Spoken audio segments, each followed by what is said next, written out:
ध्यान करने से कर्म नष्ट नहीं होते। ध्यान करने से कर्म को भोगने की आसानी हो जाती है, भोगने को शक्ति मिलती है। कैसे, मैं आपको बता रहा हूँ। जैसे समझ लो एक पानी का गिलास है, वो पानी के गिलास में 1 चम्मच काली शाही डाल दी, तो 1 चम्मच काली शाही से वो गिलास काला हो जाएगा।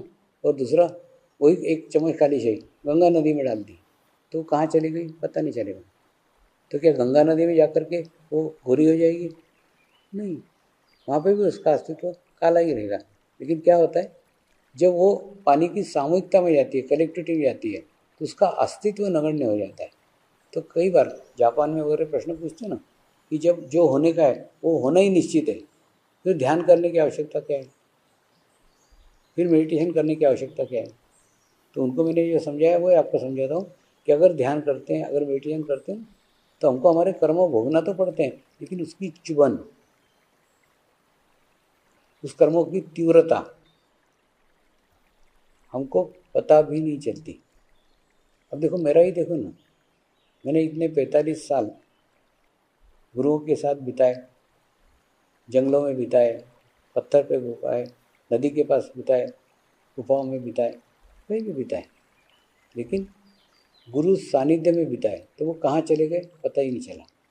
तो उसी प्रकार से आप कौन से कर्म काट रहे हो उसको कोई मायना नहीं है। मायना ये, वो कर्मों को भी काटते समय अगर आप सामूहिकता में हो, अगर आप कनेक्टिविटी हो, उसके 2 फायदे हैं।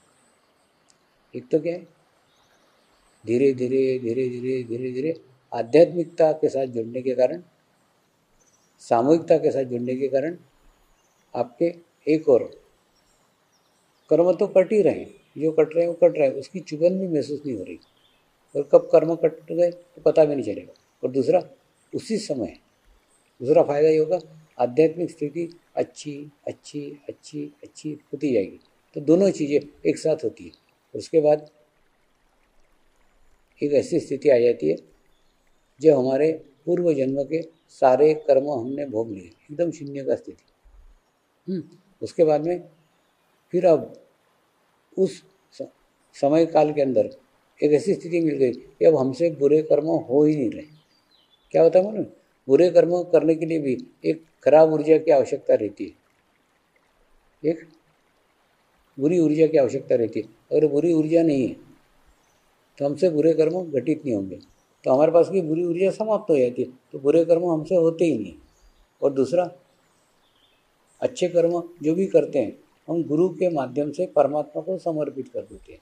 इसलिए मैंने किया ये भाव हमारे के बीच के अंदर नहीं रहता।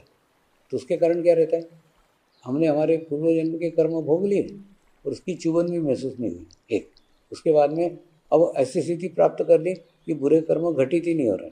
ठीक है, दोनों। तीसरा, और क्या फिर हमसे आज से जो अच्छे कर्म हो रहे हैं वो हम गुरु के माध्यम से परमात्मा को समर्पित कर रहे हैं। तो फिर जीवन में एक कर्म मुक्त अवस्था प्राप्त होती है, जिसको मोक्ष बोलते हैं।